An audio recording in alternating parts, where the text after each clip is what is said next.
பரலோக மன்னா. ஆகஸ்ட் 8ஆம் தேதி. லூக்கா 10ஆம் அதிகாரம் 5ஆம் வசனம் மற்றும் 6ஆம் வசனம்.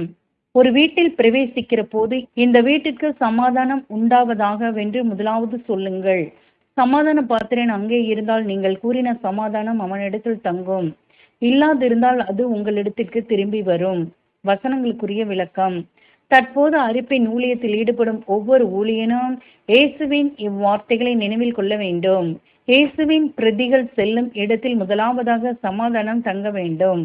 குழப்பங்களும் வம்பும் வீண் பேச்சுகளும் இருக்கலாகாது. சத்தியத்தின் பட்டயம் சில எதிர்ப்புகளை உண்டாக்கும்.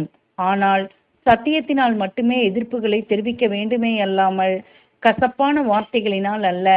ஊழியர்களின் பணியில் அநேக காரியங்கள் இவ்வுலகில் கோபமூட்டக்கூடிய அளவில் உருவாகும். சத்திய ஆவியை பெற்ற ஒவ்வொருவரும் சத்தியத்தினாலே பலப்பட்டிருந்து அன்போடு கூடிய பொறுமையுடன் கிறிஸ்துவின் மூலம் சமாதானத்தையே பேச வேண்டும். ஆமேன்.